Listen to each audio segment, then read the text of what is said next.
শীতকালে সবজিগুলো দেখতে কি সুন্দর না, কালারফুল, কত কিছু আছে, সাথে কিন্তু পাবদা মাছটাও আছে। তো পাবদা মাছটা রান্না করব, এর জন্য আমি এই যে এখানে কিছুটা পরিমাণ সর্ষে, পোস্ত, তারপর লঙ্কা, একটু জিরে, একটু ধনে সব কিছু একসাথে নিয়ে মিক্সচারে পেস্ট করে নিয়েছিলাম। আর মাছটাও কেটে ভালো করে ধুয়ে নিয়ে এসেছিলাম। তারপরে মাছগুলোকে ধুয়ে ভেজে নিয়েছি একটু নুন আর একটু হলুদ দিয়ে।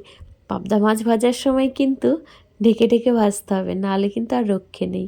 তেল ছিটকে একদম মানে মাছ খাওয়ার স্বাদটাই নষ্ট হয়ে যাবে। তারপরে একটুখানি ওই মশলাটা কষানোর পরে তার মধ্যে একটুখানি গরম জল দিয়ে দিয়েছিলাম। আর এবার মাছগুলো দিয়ে দিলাম। কি সুন্দর হয়েছে না কালারটা। একটু দই দিয়েছিলাম যার জন্য এত সুন্দর কালার এসেছে। বেশ ভালো হয়েছে, কিন্তু দেখেই মনে হচ্ছে ভালো হবে। খাওয়ার সময় তো আরও বেশি ভালো লাগবে। আমার কিন্তু পাবদা মাছ খেতে বেশ ভালোই লাগে। আপনাদের কেমন লাগে? তো মাছের কথা বলে না, দাঁড়াও কথা বলছি তো। এবার এই যে মাছটা দেখুন কি সুন্দর তুলছিলাম, তুলতে গিয়ে মাছের মাথাটা গেল ভেঙে।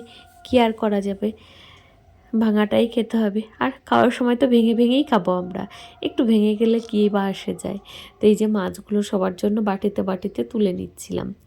তো একটু কাঁচা লঙ্কাটা ডলে খেতে কিন্তু বেশ ভালো। না না, লঙ্কা তোমাকে দেব না। আমার ছেলে পাশে বসে আছে, ও বলছে যে লঙ্কাটা দেখেছে ফোনের মধ্যে, তো হচ্ছে আমাকে কিন্তু লঙ্কা দেবে না, মানে লঙ্কা খেলেও ঝাল লাগবে। তা আমরা আবার যেহেতু বাঙাল, তাই জন্য আমরা কিন্তু একটু ঝাল ঝাল তরকারি বেশি পছন্দ করি। আর এদিকে বাটিতে একটু গরম ভাত নিয়ে তারপর বাটির শেপটা দিয়ে নিলাম। বেশ ভালোই লাগে কিন্তু সাজানো গোছানো একটা থালা ফেলে। আমরা তো নিজেরা তো নিজেদের জন্য কখনো বাড়িই না। এই থালাটা বাড়ছিলাম আমার বরের জন্য। ও তো থালা দেখলেই বুঝে যায় যে এই থালাটা কিসের জন্য বাড়া হয়েছে। তো প্রথমে দেখেই বলে দিল যে এই থালাটা তো আমার জন্য না, এটা তো ফোনের জন্য বানানো হয়েছে। আর এদিকে এই যে ছাঁচি কুমড়োর ঘন্ট করেছিলাম, সেটা একটুখানি দিয়ে দিলাম।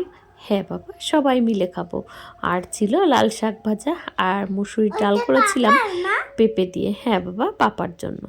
আর এই যে আরেকটা মাছ দিয়ে দিলাম। আমার কর্তামশাই তো আগে খেতই না, এখন যাই হোক টুকটাক দুই একদিন খায়।